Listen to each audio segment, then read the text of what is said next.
Hi, everybody. Welcome back to Into the Studio. Today we have a special surprise. You have seen by the title that we are talking about the Umbrella Academy. And going into that, you will see why we have our guest here with us today. If you would please introduce yourself. Hello, everyone. My name is Rio Antone. I am so excited to be here. We Thank are you so much. excited to have you. And Matt is below me. I don't think I gave you an opportunity to introduce yourself. Hi, my name is Matt. They, them pronouns. Hello. Actually, I regret that. Okay. So I think we're just gonna jump right into it. The Umbrella Academy. As much as I love Gerard Way, there's a lot that needed to be fixed when this was brought to a visual adaptation other than a comic. And I still don't think they did a super good job. I have a lot of critiques. Um,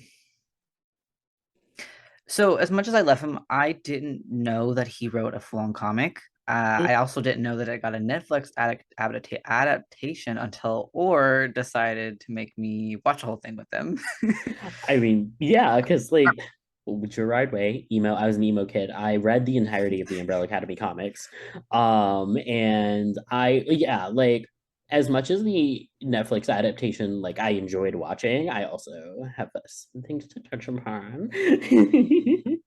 I seen okay, so I was a little bit backwards because I watched the Umbrella Academy on Netflix first, and then I found Mm. out about comics after. And when I found out that there were so many changes that they made on the series, I felt like it was so many different things to me that was like bad and good. So I Mhm. mean, go into details. Yeah, like I appreciate their attempt, but I think they definitely needed to put more legwork in before they made that attempt. Yeah, Yeah. Yeah. Like specifically how like, in the comics it's like all the kids in the cast was all white. Um and then like it is good that they brought a little more diversity into the series for when it was a visual adaptation, but I mean, we're gonna dive into this where like the only black lead just like thrown into civil rights activism and it feels very Hmm. performative. I feel like they changed so much that it becomes disingenuous to the original comic, like worse than I can't think of a movie right now, but it doesn't feel really right the way they changed it either. Um I do know so like you said, an all white cast in the comics, and then the BIPOC characters ended up just being pushed off to the side in the Netflix adaptation. So that's like Mark one, and then the fact that there was like no queer slash really like weird like borderline queer leads like or main characters, which is another little tick on the box, I guess. Um, And you mentioned how like the one black lead, which is Allison, was suddenly thrust into a civil rights activist role in the middle of the 1960s. For context, the way the Umbrella Academy works is like basically one of their guys ends the fucking world. They have to retcon that, and they ended up in different, or did they end up in the same time frame? And And then they ended up oh, your mic, in like the same or 10. or your mic was just cut out. Yeah, the internet cut out for a real sec. Oh shoot, Uh Hello. you're good. You're good. I can hear you. Okay. They they they ended up like in the same time, like I think like the same within 10 years, but it's Hmm. like different years. I gotcha. Um, are we talking about the beginning? Are we talking about when they went back in time to the 60s and yeah, then Mhm. which is where I think the critique I read was someone was like, there was because obviously there wasn't any like a black woman in the main cast, but when they did the Netflix adaptation, like I guess up to that point, there was like no mention of how like race was affecting these people in Mhm. their lives, and then they decide to randomly rocket Allison back into the 1960s, and she gets married and becomes like a civil rights activist and like full on partakes in um a riot like Mhm. for like racial justice. And I'm just like, that's a very like It was very sure, left. yeah, sure for the realism, but that's very strange to suddenly switch to that like narrative. Like, Mhm. You know what? I honestly think that when that started, I feel like it was because I think it was somewhere around the time of like the Black Lives Matter movement, really. mm-hmm, And I just really feel like people are so big on trying to pander right now to the idea mm-hmm. of the Black Lives Matter movement and showing that they like are woke and a part of the process.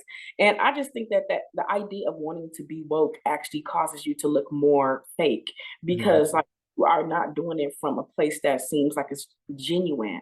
And I do think that it's weird that they took the only black character in the show and thrusted her into that role.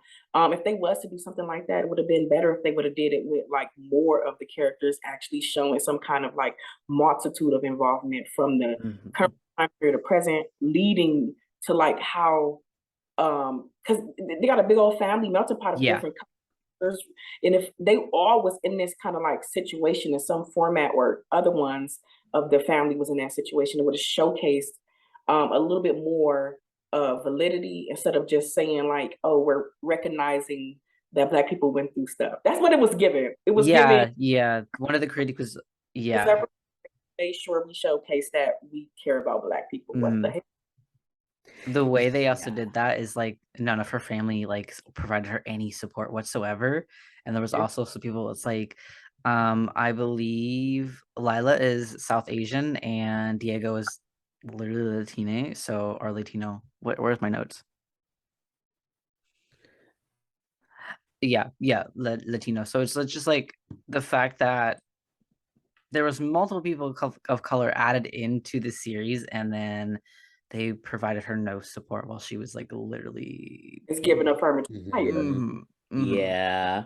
Mhm. It the industry is very weird with that. Like just speaking as like a trans person of color in the industry, like there's so many things where like when I get auditions and stuff like that, or even when I'm on set, like you can tell that I am the token trans brown character. Like They get like a 3-in-1 with you, which is frustrating. hmm Mhm. hate it. Mhm. There's also by the way with Allison and who's the guy who got sent to the moon? What's his name? Luther. Luther, Allison and Luther.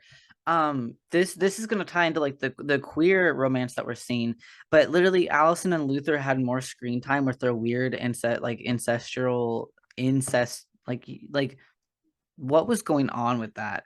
It was They a lot. also I don't know what was going on with that. There's I mean at the very least Gerard Way has come out and said but yeah, that was a little weird. I don't know why I wrote that, like whatever. But just speaking as an adopted person, like I would not want to fall in love with any of my siblings. Like that's The way they also like villainized her near the end and like she like almost forced Luther to sleep with her like because she went on a full fucking like personality switch villainized like for Yeah. why. Now yeah. listen, I'm not gonna lie. Mm, I did enjoy how they made Allison in the third one because I felt like she was almost a little bit too kept or too boring the first two mm, seasons, and Mm, they kind of like expounded on her storyline and kind of like made her a little bit more like intense. I did enjoy that part. I'm not gonna mhm. lie, and I think that it was probably the way that she carried the role is the reason why I liked it so much. It was really mm, You know, I definitely think she was like perfect in that role. Like that was a very good like I guess sideline for the plot, but the way that I guess it transitioned from her being this like nicer character to suddenly like I'm going to kill your son and yeah, also like coerce Luther, like I feel like that was like way too quick. Like there was yeah. throughout the rest of the series you can kind of see people growing and changing at like literal character development and hers was like so quick, I think. I agree. I yeah. definitely feel like that to me was the difference because when you see, especially if you like look at the first two seasons, like everybody else did have like this consistent flow of building their character to the point to where they was. Her character arc switched so quickly and so tremendously because of I guess what happened on the last season. But it is to me it was the best that she's done, but story wise, it was like the worst because the way that it happened, it was almost too unexpected. Does that make sense?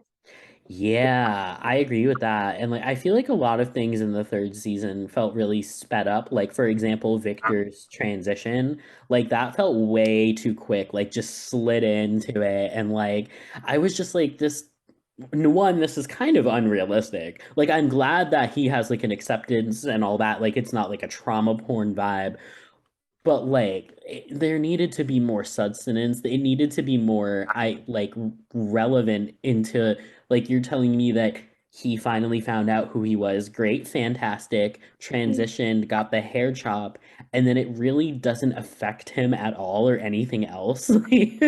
That's again where it's like they have all these like marginalized people coming forward in the cast, and Allison's the only one who deals with any of this shit. Mhm. If you want realism, give it to us, I guess. Yes.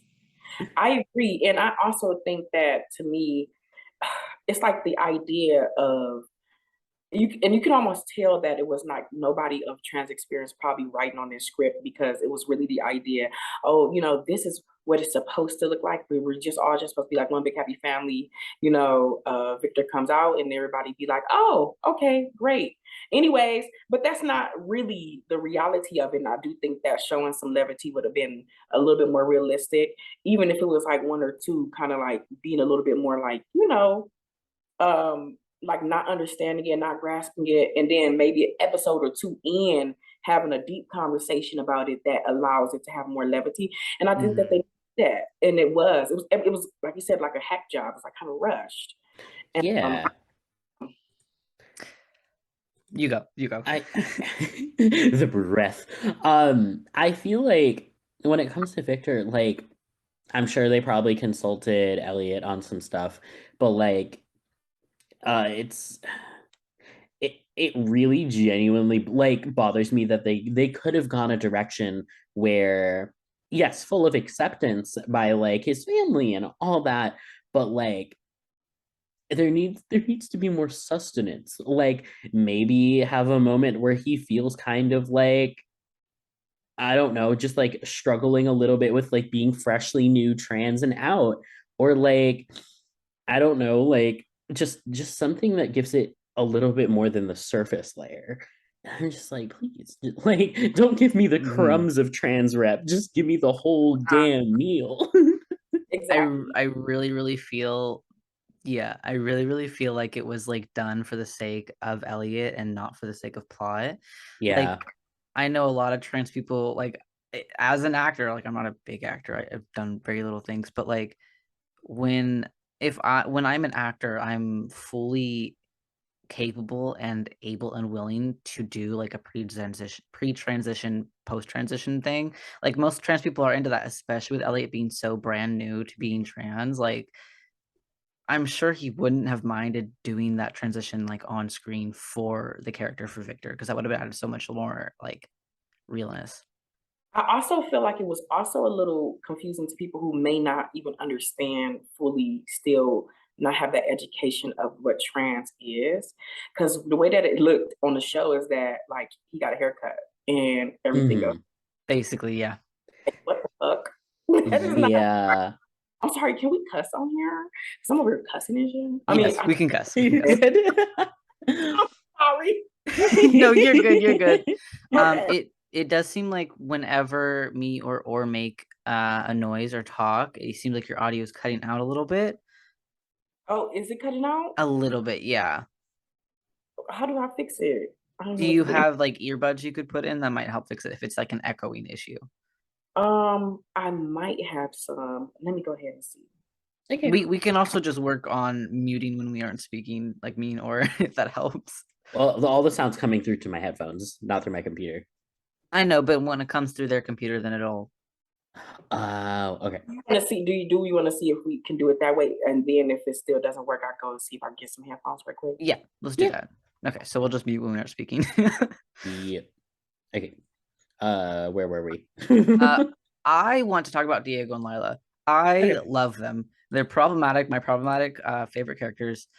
I fully love and appreciate how their relationship progressed throughout the show. That was like very, very realistic to their situation, and how like one, like she like tricked him to thinking that they had a kid, but she was just like, no, like I was test running you because I am pregnant.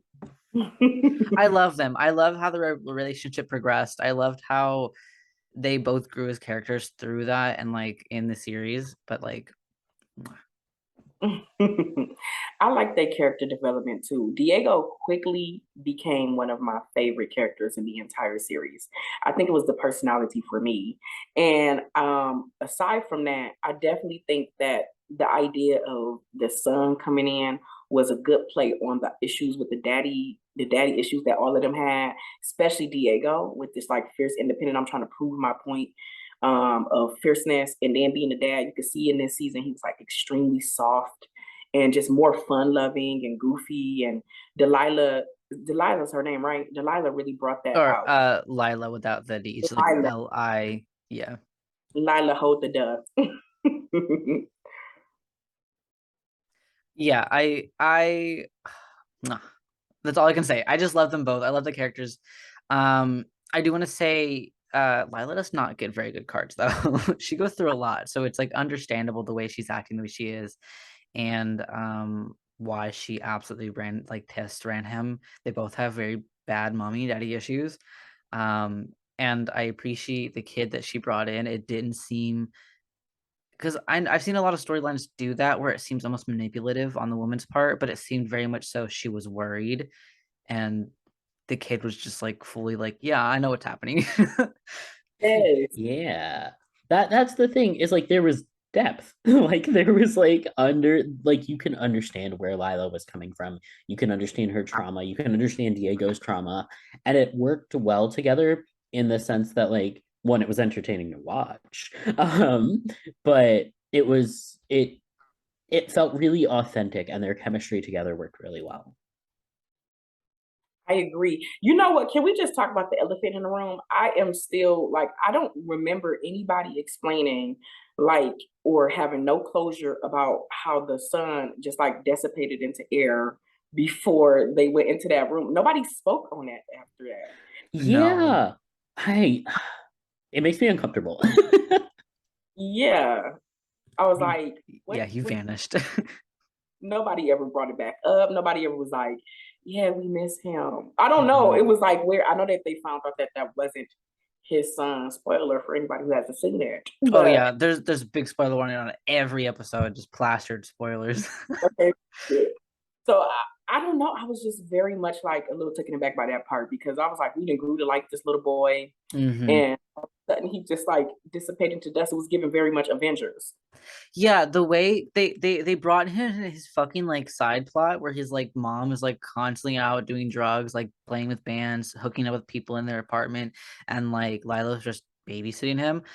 I would have loved for them to have just adopted him and made him the older brother of whatever could have happened realistically. I know that probably didn't work, but the fact that he literally just never made an appearance afterwards, knowing like us knowing that he has a horrible like home life that needs help, and he was just like left alone. Yeah. Yeah, I really hope that they kind of like fix that in the final season Hmm. or I want him something. back. Yeah. Because yeah, I very much felt like there was no closure there at all. Hmm. Speaking of no closure, I want to speak about Klaus. Yes. So Ben, I'm gonna bring it back to Klaus and Ben. So uh Ben is essentially dead in the series, and he is playing the part of Klaus's conscious the whole fucking time almost until we meet like alternative Ben, like new Ben or whatever the fuck they're calling him. It was so funny, but he's like new Ben because he keeps like coming out like character like fucking going through it as the world's ending. Yes. But this is another example of, because obviously that characters portrayed or the character Ben is played by a Korean American actor, and for him to play somebody's conscious because he died the whole time was super frustrating to watch. I do like him and Klaus's relationship, but it was very obvious that Ben didn't realize, as a character, didn't realize he could just fucking leave. He didn't have to be there. It's almost like Klaus kept bringing him in.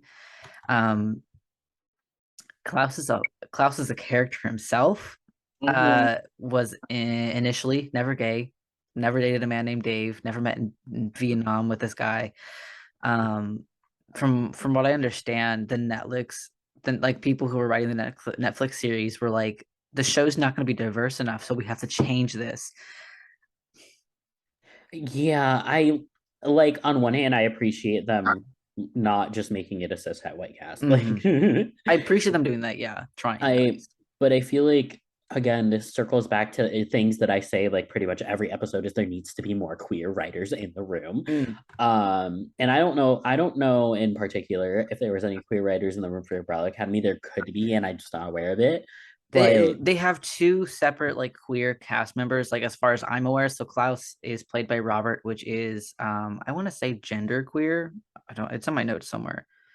He presents in very gender neutral, very gender queer clothing, which is yeah, I've been a fan of Robert Shahan yes. since like childhood, especially with like the Mortal Instruments and stuff. But I feel like it goes back to like surface level and like queer trauma porn because It's barrier gaze Klaus trope ends all up fucking over.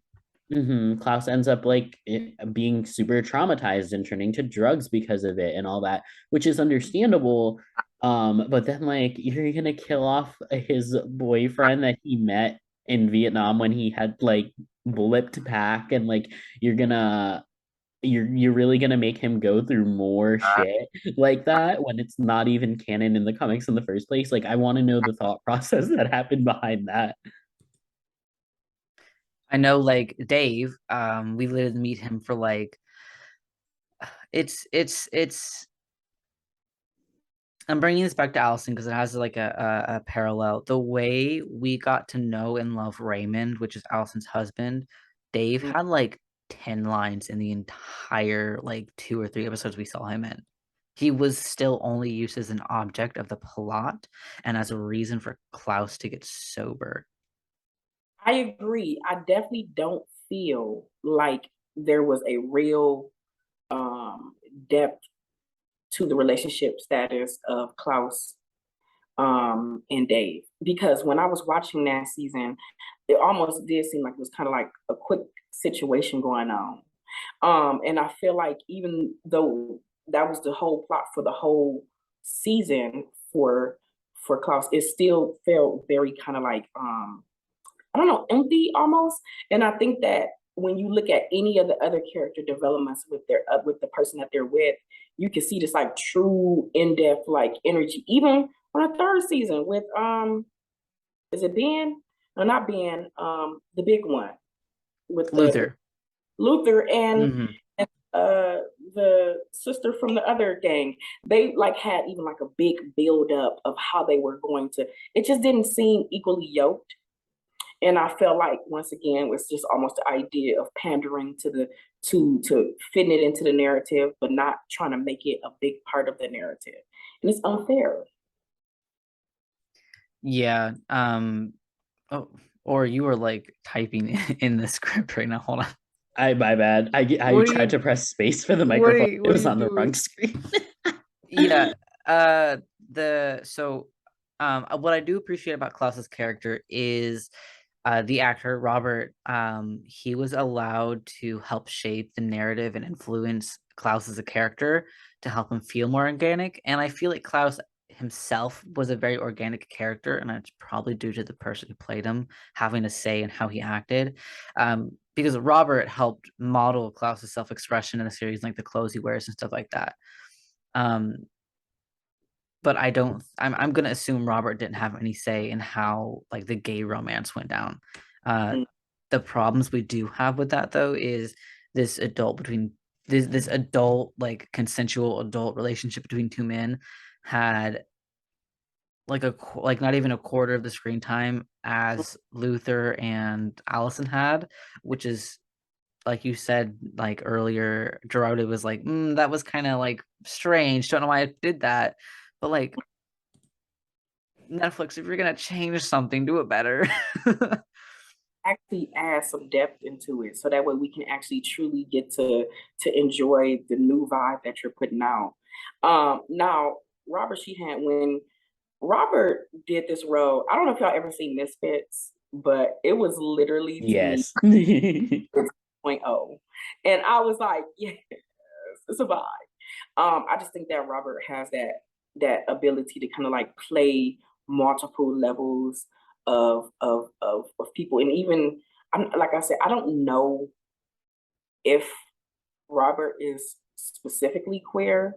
I do know that Robert just has the essence of knowing how to portray all of the different levels of like the eccentricalities of like a queer person that's just like enjoying their life. It was just dope. I like the vibe that Robert knows how to bring, but I don't like that the storyline for Robert always seemed like it was second fiddle. It was really just like Robert personality. Here's Robert being funny. Here's Robert, being the light of the witch, but not really having a storyline that truly, like in depth, gives volume. Does that make sense? Yeah, it's like it's the curse of being typecast. Like he typecast as like so many of like similar characters, which is great because he can pull it off, but it's like the writing needs to be more in depth. So I did look up if Robert was gay. It looks like as he put it, he engaged in healthy self-exploration. So it's just one of those straight men who's incredibly comfortable in his sexuality, who he is. It does look like he's had same-sex relations in the past, just to I think it was like just see if there was like a tinge of being gay or bisexual, and there wasn't. But from my experience, that's generally like it was like it makes sense because I know a lot of like straight men who are very comfortable in themselves. I'm just like, you could be gay. Like if I didn't know you, you were gay. Yes. I appreciate people who are cishet that actually Mhm. take the time to think about and be like, what if I could be queer? And then turns out they're not, and that's fine. But like it's better than just being like, oh yes, cishet is the default. Like that's it.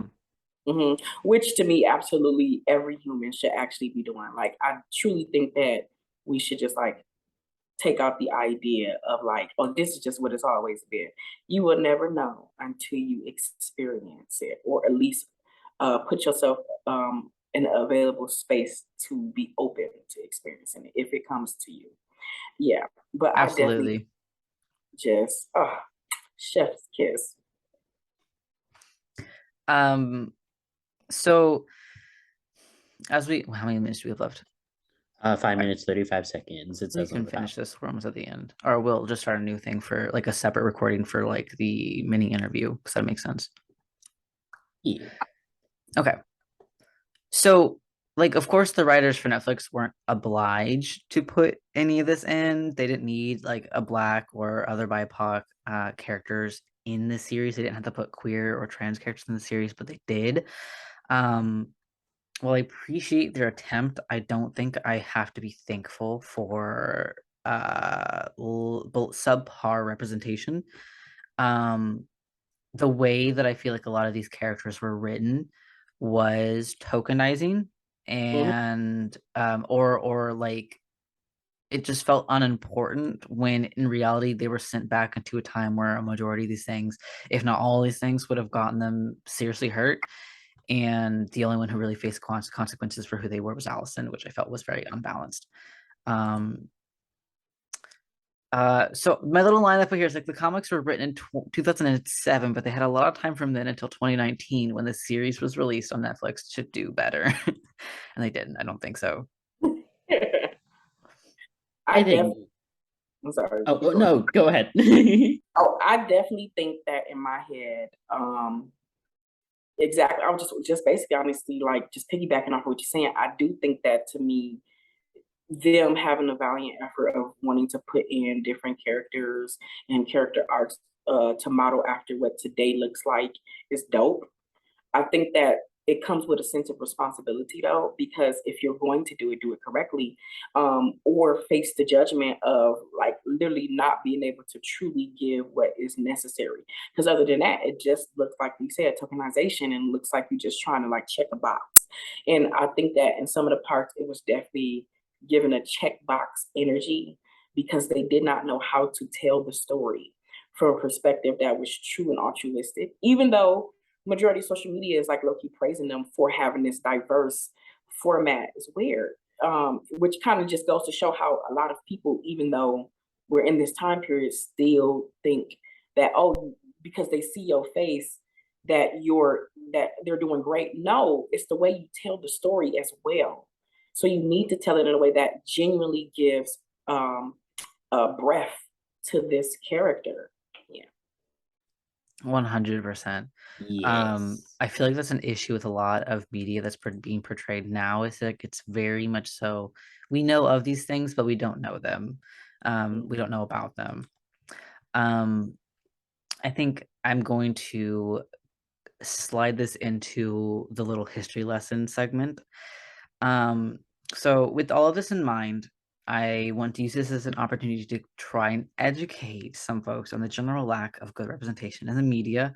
The general theme of our last few episodes have been, is this good or not? This, I think, is decidedly not super good representation. I think we all in agreement with that. I don't think we ever set like the parameters for that. Personally, and depending on the genre, I guess, I want to see I want to see representation that isn't tokenizing. I want the good, bad, and the ugly. I want to be humanized for who I am and not to be constantly othered. And if the representation does that, we are Gucci. If we're stuck as the same mess that we've been seeing, which is using someone's background, which is their queerness, their race, their ethnicity, the culture they're from, as a plot point and not just something that they are and deal with and experience in life, that is a problem. In the Umbrella Academy, some of these things have really real world implications and are often both a plot point and something that's so important in someone's life and just who they are. It's more than just a means to an end. And I would like to see representation to start doing that so that we can get rich, full characters that we can actually associate with. I agree with that wholeheartedly. Yes. It always ties back to get more queer writers in the room, get more BIPOC people writers in the room. Like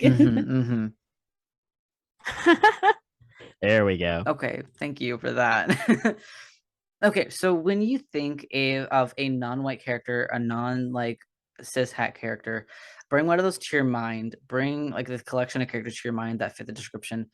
How many times, how many like in your little brain, how often is the focus on them being different from white cis het norms used as a plot point, used as a means from one end to the next? Do white non-queer characters have the same focus on their whiteness or lack of perceived queerness? Generally not. Here's where your history comes in. There's not a whole lot of history. A lot of queer history that portrays queer people. I can only speak on queerness, obviously, but a lot of media that portrays queerness is via undertones, via like hidden doors, like secret codes. It's hidden in the media we watch, or it's overly played, laughed up to be a joke, which is something Black people have been facing for a very long time. I'm sure everyone knows the history of blackface and theater and movies and all that. It's not the same thing, but there is still like the putting on a costume of pretending like being gay, which a lot of people do in media. The only thing I can think of is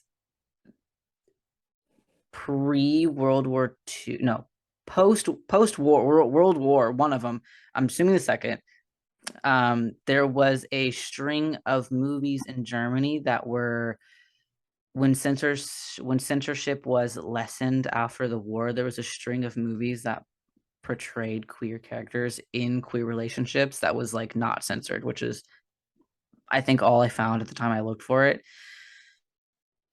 So what I want to do right now is to kind of re-empower us because this was a little bit of a heavy topic. Mm-hmm. The most important thing that I think we can do now is remember that an important part of history is what we're doing right now. So if you are marginalized, if it's your skin color, if it's your disability, if it's your queerness or transness, if it is something that makes you different from who the world is generally made for, the most important thing you can do is to keep doing what you're doing. Even when things get tough, the only surviving remains are us as people. And as we keep going, we're the ones that keep our story going until we take over the world, rule the whole thing, and it's just for us. But oh, what are you doing? Yes. Or you're deleting stuff. Hold on, you're deleting Oh stuff. no. So Matt, what are some of the things that you're doing to write your history? That's what I want to know. To write my history. Yes. Um, Give me your history lesson. I mean, aside from like, going to into acting, because like I do want to see more non-binary brown representation, and I'm just like, fuck it, I'm gonna be the non-binary brown representation. um, so like at least future generations will have that, and also I can see myself on the screen. Um, but also just like loudly existing in all areas of life, like even with things like skateboarding, which is like very white cis het male dominated, like to exist loudly as like a brown queer person who's like just skating, like learning things and like not following societal norms, I guess. um i'm just kind of I'm just kind of vibing as myself. And I refuse to water myself down for anything. I'm tired of that. I'm tired of like I'm currently in a process of like undoing all like the internalized racism that was put on me from being like adopted into a white family and like living in a very white dominated town. So just hammering away at the trauma, and then if no one accepts me for being me, I'm just like, okay, bye. Like, I don't need you in my life. Peace. Period. We love that. I think also wait, hold on. Pause. Can you like undo what you deleted? I don't know what you undid. Yeah, I got you. Okay, thank you. I was like, you like took away half of it. So I think it's also important to note the podcast that we're doing right now is also a small snippet, a moment in history for the three of us. Or because it is our podcast, I guess it is our legacy to some degree. And thank you, Rio, for being a part of our legacy right now. Yes. Yeah, love. Um, I'm for my history, I'm really like preparing for my future. I'm 21, I turn 22 soon. I'm like setting my foundations because I'm not gonna shut the fuck up. What'd you say? I said, I'm feeling 22. Yeah, I'm starting my legacy all over, right? So I'm turning the question to you, Rio. How do you feel you're making history right now? I feel like, first of all, y'all are super duper dope. Let me just put that out there first. I just think that is so amazing. And the sentiments that y'all say is exactly facts. So to be quite honest with you, I just feel like being myself has been revolutionary for me. And I guess whomever else it rubs off one too. It was really big to me. I'm be 20, I'm be 28 this year in November. And I've had a very like long weird journey since my childhood. Growing up in Flint, Michigan in the hood. So like literally, like I've had a weird experience about who I am. So literally it became my mission as I got older into my adult years to literally be the voice that I know I wanted to have for myself when I was a kid. Coming from somebody who tried to commit suicide a couple of different times when I was younger, this is like literally my retribution to self, which is like becoming like in my head uh, a queer like superhero. I wanted to be in my head. I always want to be a superhero. I'm obsessed with them. I love that so much. I'm gonna when we get off, I'm gonna draw your little superhero. That's so cute. Yes. Period. That would be dope. So like literally, I have always wanted to be a superhero, and I felt like I didn't understand what that connection was, but the connection is very clear now. It is the idea of what a superhero means, the idea of being brave enough to be all parts of yourself for the justice of the greater good, right? And I think that sometimes in this world that we live in, the idea of what is good can be tainted by people's beliefs, which can be structured very like terribly, to be quite honest with you. It can be structured very like closed-minded and very hurtful to other people. And I feel like my job in this earth was to literally change that narrative every single day, whether it be through physical presence, emotional presence, through verbiage, or even just through the way of even if I have to be somebody else, like any type of way I need to come up in this joint, I'm gonna come in. And it just has been a beautiful ride. I can't even count how many times I have to pinch myself for some of the things that has happened, because it was all very much unexpected. It was just the idea that um, I'm putting my voice out here on a platform. I'm being myself. Things that I used to get bullied for and things that I tried to kill myself for is now being celebrated. And I'm just thankful that the courage was given to me to kind of just still project myself out there, even though I know that I had every reason not to. And I was really thinking about those things. And I just want to put out there that um, um, one of the most beautiful things that has happened to me, well, I would say two of the most beautiful things that happened to me was that I was given the Trans Visibility of the Year award last year. It was super duper dope. I had no clue that that was going to happen. It just kind of tailors into, you just never know who's watching you. Just be you and doing you and putting yourself out there, and creating my brand, which is Ladyboy Diaries Inc. The brand was created specifically for people who identified on the queer spectrum, especially tailored to trans and non-binary individuals, because our voices inside of media is not big and relevant as it should be. And I wanted to create space for that to happen. So not only just propelling my voice, but I want to propel the voices of any individual that identified like that on the spectrum, to be able to showcase that we are talented, we are educated, and we're not just surviving, we're thriving. And I want people to be able to come to our pages or our social media sites or our platforms and find a place of peace and a place of joy and contentment, and saying, oh my gosh, like there is people out here that look like me, and they're not hiding or stowing away. They are glowing and growing every single fucking day. And that's the goal for me in this lifetime. And I cannot see myself stopping anytime soon. And I'm just excited to see what comes next, because almost every day is like a new adventure awaits. That is gorgeous. I know some things you said gave me chills, so like it was so Yeah, good. same. That's such a strong message, and I'm so glad that you're here. About the Trans Visibility Award of the Year, I saw that. And oh my fucking god. That's amazing. I know the message you said where it's you want to be like the person essentially that you needed as a kid, or you wanted to be as a kid, or you wanted to see or have that voice. And I think that's a sentiment a lot of people share. That's currently what my mission is too. At this moment, I'm trying to be the person that I can be proud of, that younger me could have been proud of, and to forgive younger me for my actions, and to Oh, allow that space for healing and to come into who I'm supposed to be, which I feel is like a sentiment that's also kind of shared. But speaking of awards, Grand Spirit of the Lion Award for your leadership and dedication makes Las Vegas Pride, a trans pride specifically.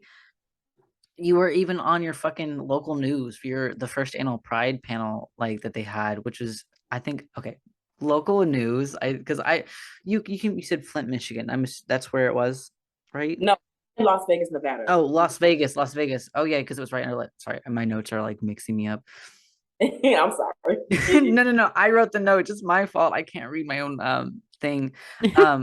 But anytime I think about local news, I'm always just like imagining like my grandparents watching the news, and like I just show up and I'm just like, hey guys, I'm not on local news, but I think it's so fucking funny because like everyone, the only people who watch the local news are people who know you're gonna be on it, or old people sitting there watching their fucking morning news. And I think it's just so funny Yes, because you're making them look at you. it's uh, definitely. Oh, I'm sorry, keep going. no. You go. It's definitely been wild. I think that to me, um so when I was on the news, it was I got a call actually because so last year it was a Trans Day of Visibility, and they were looking for people to educate on the idea of non-binary, to put it on the news, to be able to have people understand exactly what the levels of that is and how to find resources in the community to furthermore educate and also be an advocate. And I was like, oh, dope, yeah, I would definitely love to do it. So fast forwarding, I guess I made like an impression. I got a call again amongst a few other people who are really doing amazing things inside the community, and was like, we would like for you to be a part of this speaker panel and present and host. And it was super amazing because you're literally training future leaders, and leaders who are currently like inside of the influencer spectrum on how to navigate. And it went so well that it will be a continuous thing now. And I'm like, oh, okay. So I thought that that was super duper dope. But aside from that, yes. Okay, so MGM, when I got the MGM, and I know it was a little confusing, when I got the MGM award, it was in 2017. And it was the first time that it was my first year living here in Vegas. And it was the first time that I had experienced being um I guess myself, and I was still trying to find parts of myself. But one thing that I have always carried with me, even while still trying to figure out me, was that you need to just try to give your best, whatever that looks like. Now, I had no clue, once again, if my best was going to be something somebody wanted to see or not. It was what I wanted to see and what I wanted to do. And I just found that it was such a blessing that people were watching. So it was something I was voted by the heads of MGM and the head of talent and development for MGM, and a couple other people in my peers had kind of voted me for that. And it was dope. It was, to me, one of the most crowning moments in the mixed trans pride too. Like, literally being able to say that we have a crown specifically designed for the non-binary experience, and to say that we can be crowned royalty too, and be just as beautiful and show up and show out and be ourselves. It was really important for me to do that. And so when I got the crown, I got it online. Well, I had to do a competition via Zoom, so it was the first time they have ever done anything, not via Zoom, but via the internet. We had to do an internet competition because it was in the midst of COVID. So literally, to be amidst something that was obviously like so crazy, or going through like the trenches of life, because everybody was like still just trying to figure stuff out. It was towards the end of the year of 2020. And I was able to be a part of this competition with so many dope people. I kid you not. Um, it was kind of wild to me, because after we kind of like showcased our talents, we have to also explain what it meant to us to be a part of the non-binary trans experience.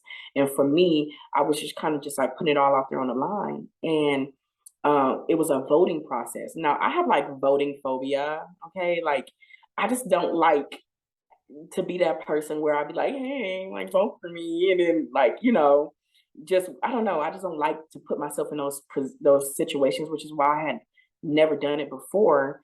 But the turnout of people, you just never know who is supporting you and supportive of you until you put yourself out there in a way that allows people to physically see you.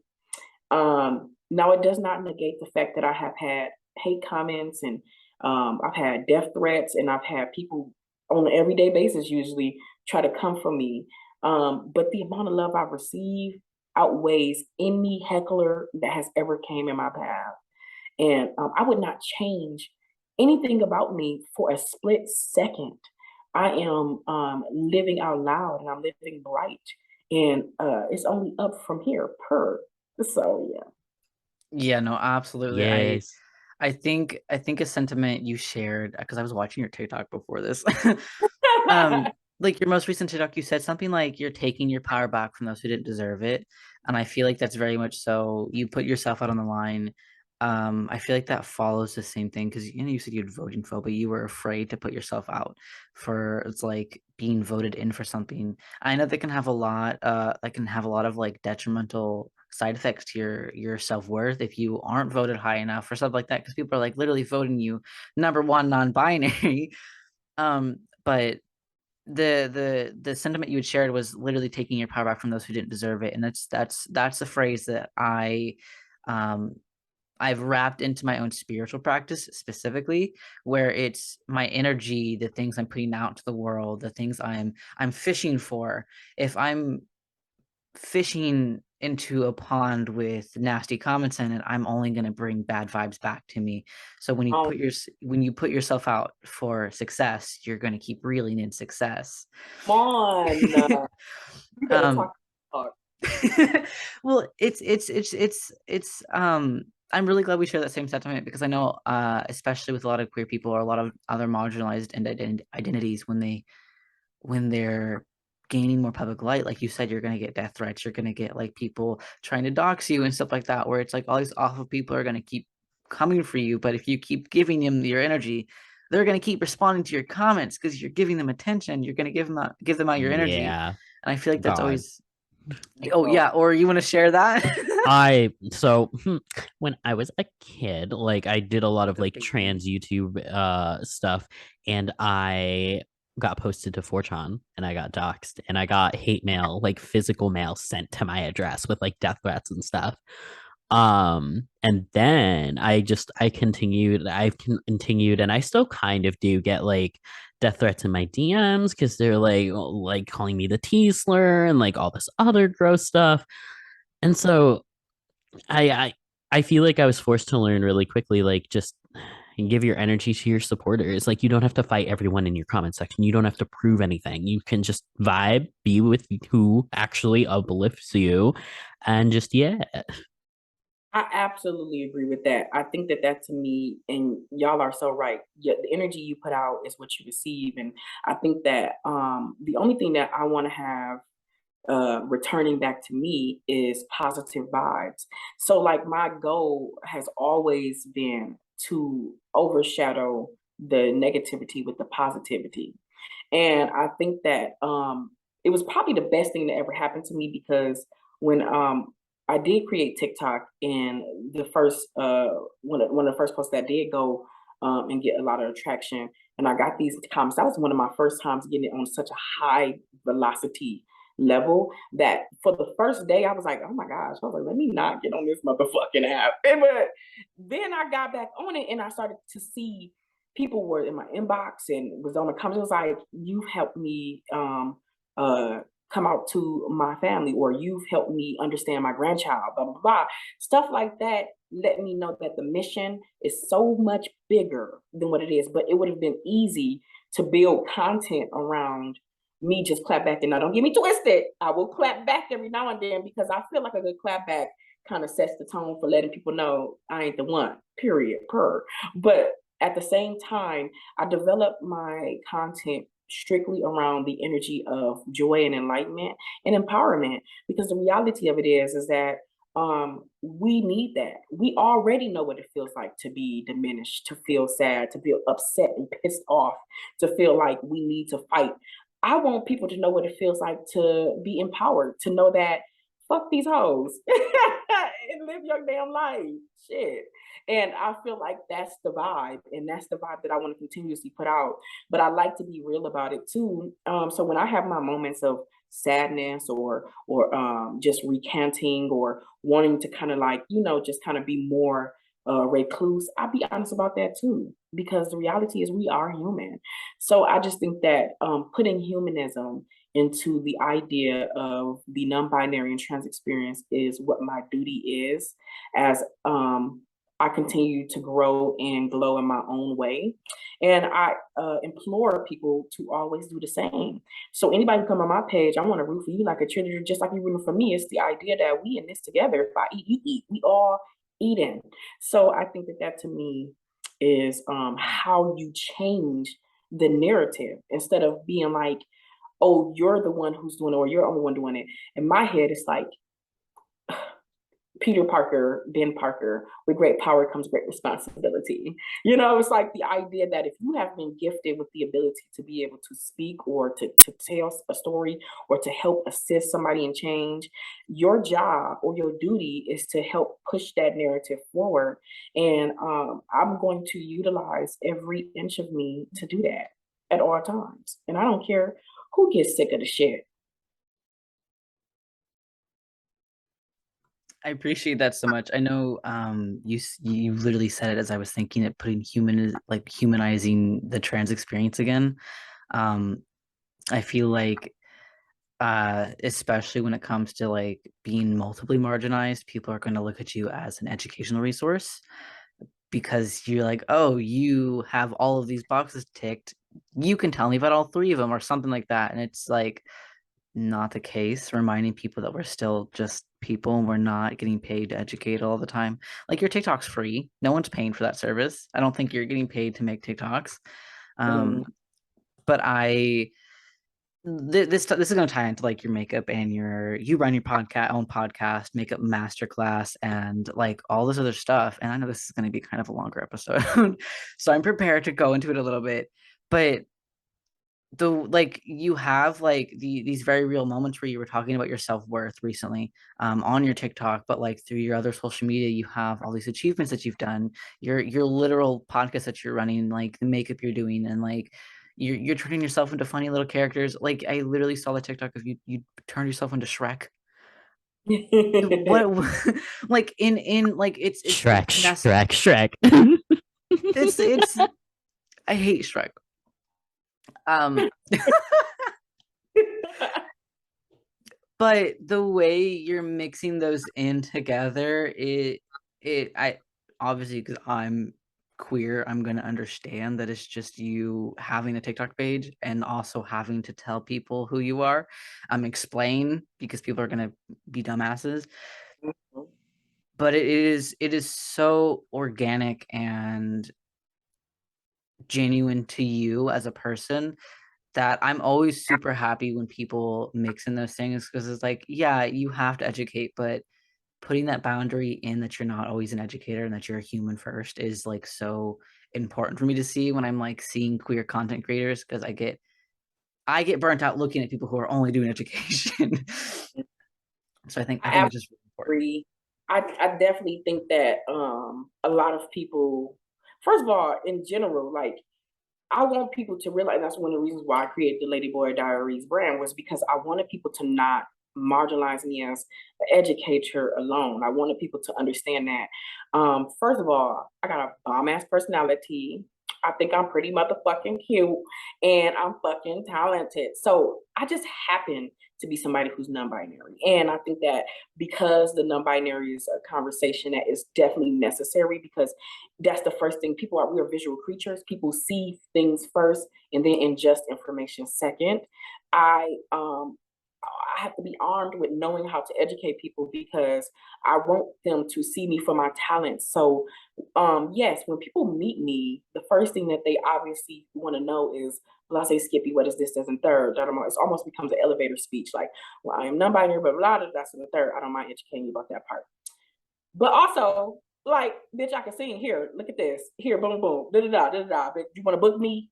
Because like it's giving, bitch. I need money. So like, what are you about to do? Because to me, it's the idea that I'm allowing myself to be all parts of myself, and I used to be told prior to me really coming to terms with who I am as a non-binary person that I had to limit myself especially when I was working in the corporate world, like I was working a social worker.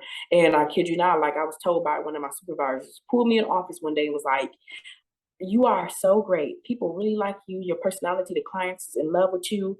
Can I give you some advice? And I'm like, young and green, I'm like, yeah, of course. Can you edit it down? Can you just change it a little bit?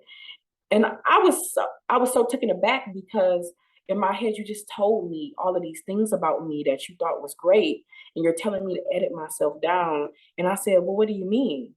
Because I want to hear him say it out his mouth. And he was like, well, I just think that you would come across more appealing to other people, or you, because there are some people who don't know or don't understand, this. And but I know that. And I said, but you didn't, first of all, I wasn't hired to be likable to everybody. I was hired to be likable to the marginalized people that I am serving. Secondly, this is who I am, and I can't edit myself for the sake of you or anybody else. I do appreciate that you asked me instead of just trying to tell me though, but that would be a no. And also, I think that it's probably the rudest thing in the world to go and ask somebody to change themselves. And this person just so happened to be Black, and I don't know if any of y'all know or have had this experience in any kind of way, but like when when an older Black person comes to somebody else who identifies as Black, they do this. We had this conversation thing where they be like, you got to do this because of, and then they point at their skin, and they be like, did you know? What the fuck is this? I don't know. What is this? What does that mean? Pigment? Like, I get it, but the reality of it is that I'm fucking powerful. Period. I am non-binary for me. Before I even realized it, while I was just still trying to have this conversation when I was trying to explain it, but now I know perfectly how to say it. Non-binary for me is not just a gender identity, it is a lifestyle. There is no cap on what I'm capable of doing. I am a unlimited being, and my goal is to make other people realize that same thing. We do not have a fucking cap on who we are. We do what we want to do, how we want to do it, and when we want to do it in the way that in which it comes most natural. And you are to be applauded of yourself for who you are, and be your biggest fan yourself of who you are. And then if anything else outside that comes, it is dope, it's nice, but it was not what you were looking for. It's just added extra. And I really am so, I don't know. When I think back to some of those moments and I think about how that happened to me, it makes me really realize, like, yeah, like before you even knew what it was that you were wanting to convey, you were conveying it. And I just want people to just feel that power. Like, I want people to know, like, that we don't fucking walk, we float. Like, that's the reality of who we are as people, as humans, and we're evolving just like everything else. Technology evolves, social media has evolved. Like, people think that humans don't evolve. Like, that shit is weird to me. Like, we're a fucking universe, next step in evolution. Like, shit, get into the gig. So I think that to me, when those moments happen of people trying to come to learn from me, I have no problem teaching. I have a problem with people who are not being receptive. I could tell when you're trying to learn versus when you're just literally just sitting here being like, funny or condescending, or just trying to like play on me because you think that I'm a freak or you think that I'm weird. Because then you about to get these hands. Cause what the fuck? No, I'm just playing. But yeah, that's pretty much it. Oh, you got it. I think that's one thing people forget is that trans people are not a monolith, and a lot of us have pretty okay social skills. We understand when you're not being intentionally disrespectful, but like absolutely telling somebody to tone it down after telling them that everyone loves them without, and then you want them to change something. Not obviously mean or on Black, but I think it is a very common experience where older Black folks will, I don't want to say play up their Blackness, be like, okay, because this is like played up so high, you have to tone everything else down. I think that is an experience that I see a lot. But I mean, obviously, there's a lot more nuance that has to go into that. But like, I don't think you have to play yourself down in any way. Everyone's gonna see you for who you are, and if they need you to play it down, they just need to close their eyes. Close your eyes. Just do not look. But I ain't changing shit. I love you exactly for who you are. I love you so much. Ditto. Dit to motherfucking O. Alrighty, I think we're gonna close it up there. Because we are approaching our second 40-minute timer. I want to say again, thank you so much for coming on speaking with us.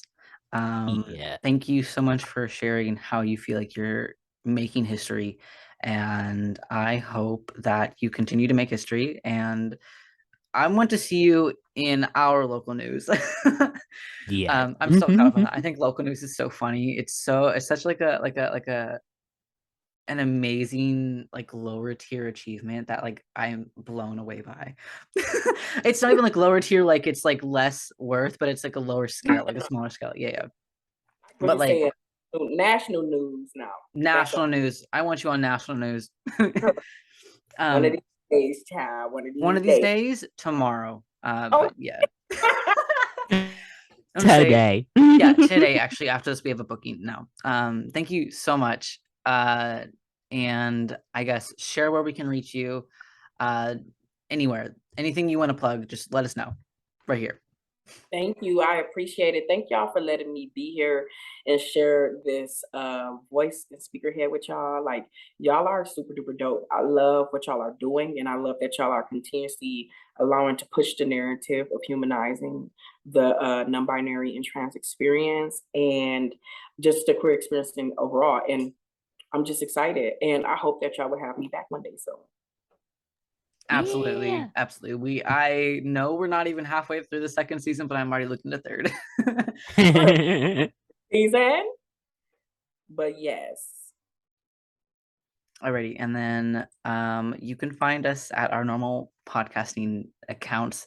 It's Into the Studio for Instagram and into underscore the studio for Twitter, or is that backwards? Is that backwards? Instagram is into underscore this studio. And into the studio's Twitter. Yeah, okay, so I backed it up again.